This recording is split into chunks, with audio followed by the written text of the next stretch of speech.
Joining us is Dr. Chloe Carmichael, clinical psychologist and author of Nervous Energy. And we got to start, Dr. Chloe, by talking about Trump's entrance right off the top, shifting right after he made that entrance. Tell us what you thought of that when you first saw it.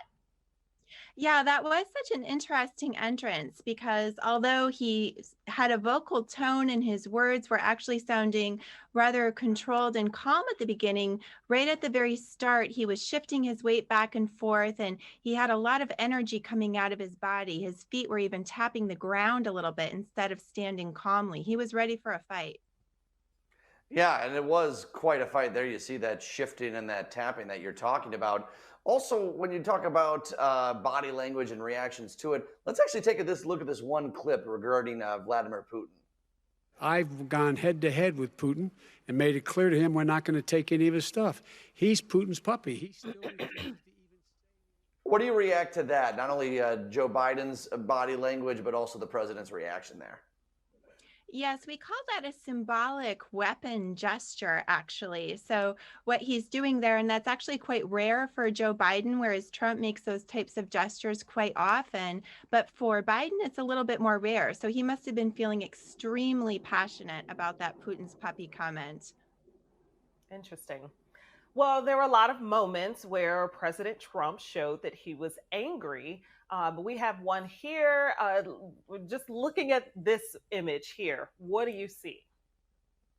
Well, yes, he certainly is angry. You can see even from his hands that he's doing what we call containment gestures. So he's trying to control the space, and there he's doing what we call a chopping gesture. And he actually pointed rather aggressively at Chris Wallace at least 4 times. So people are going to read that differently, right? People on the right would see that and they would say he's standing up and he's passionate and he's fighting for, for the things that he believes in. Whereas people on the left would say he's a bully, he's coming in there and he's bulldozing. All I can really do is look at the behavior and analyze it. And it is definitely an aggressive behavior. He's ready for a brawl. It was interesting to watch the two go back and forth because obviously they interrupted each other 90% of the entire debate. But a lot of times we caught Biden actually laughing or chuckling when Trump would interrupt him. What do you take of that?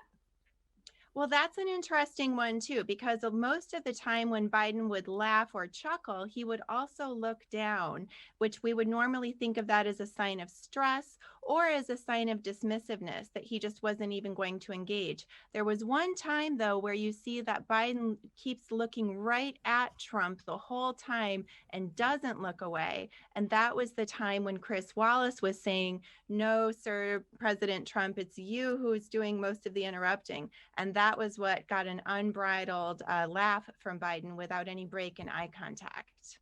One thing that I think Biden did that was interesting, and he did this a few times, is he'd pivot from the engagement with Donald Trump or talking to the moderator and look directly at the camera. Let's take a look at one of those. show up and vote. You will determine the outcome of this election. Vote, vote, vote. Since he doesn't do it all the time, it's pretty powerful. Well, that's true. And that was an interesting moment because I think that was right after Chris Wallace had asked him if he would support ending the filibuster. And what he did is a little bit of a walking gesture with his feet, which usually means that, as you said, pivoting or walking away from something. And then he verbally pivoted away from that topic and went full on to the camera and tried to encourage people to vote. So it was a strong attempt to get people onto a different topic than what Chris Wallace was asking him about. Dr. Chloe, I wanted to ask because they're obviously behind two podiums, so we're limited in maybe how much we can see. As we pivot to a town hall format where, I remember 2016, the walking behind of Secretary Clinton that President Trump did, does that make you, are you taking way more notes during a format like that? Or are you able to, each debate has its own, ammo for you to analyze? Well, that's an interesting question. Yeah, certainly with the restricted behaviors here, it's a little bit hard to, analyze everything that they do when they're a little bit more confined. But on the other hand, it did give us a smaller space to have to analyze. So it had its pros and cons. Dr. Chloe, thanks so much for joining us. These things are always so interesting. I love getting your perspective, and hopefully we'll talk to you again after the next one. You can find Dr. Chloe on social media and, of course, at drchloe.com. and look for her book coming out next spring.